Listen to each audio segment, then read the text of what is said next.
শিবগঞ্জে পূর্বশত্রুতার জের ধরে রাতের আঁধারে কৃষকের 40টি আম গাছ কর্তন। চাঁপাইনবাবগঞ্জ থেকে মোহাম্মদ আব্দুল আওয়ালের পাঠানো রিপোর্ট। পূর্বশত্রুতার জেরে শিবগঞ্জে এক কৃষকের কাটিমন জাতের আম গাছ কাটার অভিযোগ পাওয়া গেছে। কৃষক শিবগঞ্জ থানায় অভিযোগ দিয়েছেন, গত শুক্রবার দিবাগত রাত আনুমানিক 10টার সময় পৌরসভার পিঠালিতলা গ্রামে এই ঘটনা ঘটে। জমিতে 40টি কাটিমন জাতের আম গাছ লাগিয়েছিলেন মোহাম্মদ আশিক আলী ও তার বাবা আবুল কালাম। পিঠালিতলা গ্রামের বিবাদী মোহাম্মদ সোনু আলী ও মোহাম্মদ বাদল আলী সহ অজ্ঞাতনামা করে 5-6 জনকে অভিযোগ করা হয়। এতে প্রায় 2,50,000 টাকা ক্ষতি হয় বলে দাবি করেন মোহাম্মদ আশিক আলী। অভিযুক্তদের সাথে যোগাযোগ করলে তাদের কাউকে পাওয়া যায়নি।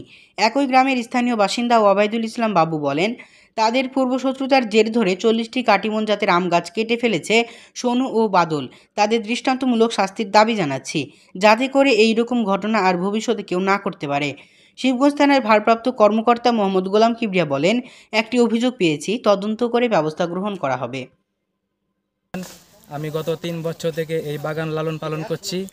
তো আমার পাশের জমি, ওদের সাথে কিছু ঝামেলার জন্য আমাকে পা কাটার হুমকি দিয়েছিল এবং বিভিন্নভাবে ঠেট করছিল।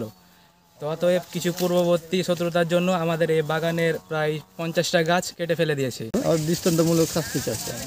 সবুজ গাছ মানুষের জীবন বাঁচায়, গাছ মানুষকে ফল দেয়। এই গাছ মানুষ কিভাবে কাটতে পারে? এটা সম্পূর্ণটা অমানবিক কাজ। হ্যাঁ, আমাদের চাঁপাইনবাবগঞ্জ শিবগঞ্জ কিন্তু আমের রাজধানী। এই আমের রাজধানীতে নতুন আম আসছে কাটিমন, যেটা 12-13 হাজার টাকাতে আমরা বিঘাতে বিক্রি করি। এই বাগানটাতে এখন ধরতে গেলে 2.5 লাখ টাকাতে পরিচর্যার কাজ আছে। বাগানটা ভবিষ্যৎ মূল্য ছিল 12 থেকে 13 লাখ টাকা। এই জিনিসটা তারা নষ্ট করেছে এবং এটা শুধু এই প্রথম না, এই পিঠালতলা এলাকায় এরা এই কাজ বারবার করে। আমরা এটা সুষ্ঠু তদন্ত করে বিচার চাই।